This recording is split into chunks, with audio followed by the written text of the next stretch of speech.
En ce moment, je crée une sculpture sur bois. Je vois. Que Que sculptez-vous? Je vais faire un autel. D'accord. Quel est le type de bois? En tibétain, nous l'appelons jarkar. Jarkar? Oui. Est-ce du peuplier blanc? Oui, c'est du peuplier blanc. Nous avons deux types de bois de peuplier, à savoir le peuplier blanc et le peuplier noir. Le bois de peuplier noir n'est pas un bon matériau pour la sculpture. La raison en est que le bois de peuplier noir est très dur et affecte la qualité de la sculpture. Et il est également vulnérable à la déformation. Cependant, le bois de peuplier blanc est facile à travailler en raison de sa souplesse. Il existe d'autres bois comme celui du pin, mais ils ne sont pas considérés comme de bons matériaux pour la sculpture.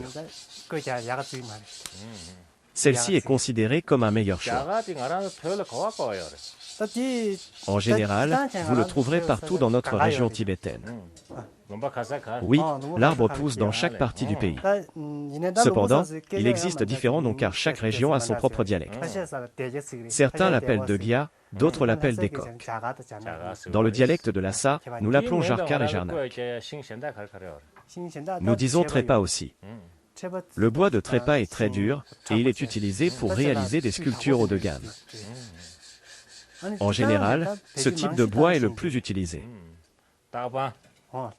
Oui, on l'appelle takpan. Oui, monsieur. Nous pouvons.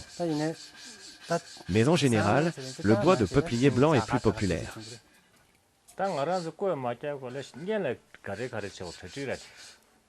Avant de sculpter, vous devez préparer un modèle sur une feuille de papier comme celle-ci. Ensuite, vous le reportez sur ce papier tout en vous assurant que la taille est appropriée. Ce type de papier à texture sombre est idéal pour perforer des trous en suivant le modèle du dessin. D'autres papiers comme celui-ci blanc. Celle-ci va servir à fabriquer la balustrade de l'autel. D'abord, j'ai créé un modèle avec ce stylo. Comme ça. Tout d'abord, je crée un modèle comme celui-ci. Ensuite, vous devez tracer le dessin. J'ai fait des trous dessus avec une aiguille. Placez une serviette en dessous pour que ce soit mou. J'ai une aiguille quelque part. Il faut percer des trous comme ça. Vous percez des trous sur le contour de l'ensemble du modèle. J'en ai un de terminé ici. En voici un avec le travail terminé.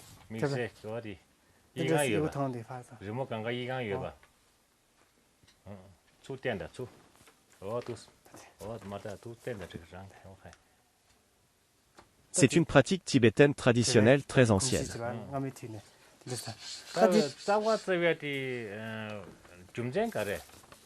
Par exemple, ce modèle de dessin est destiné à créer des clôtures pour l'autel sur ses côtés gauche et droit.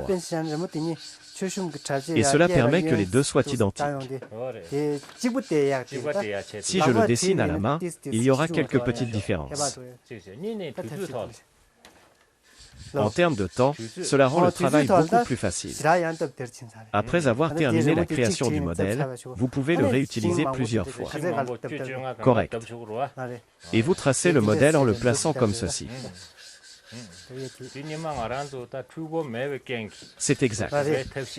C'est une solution tibétaine ancienne.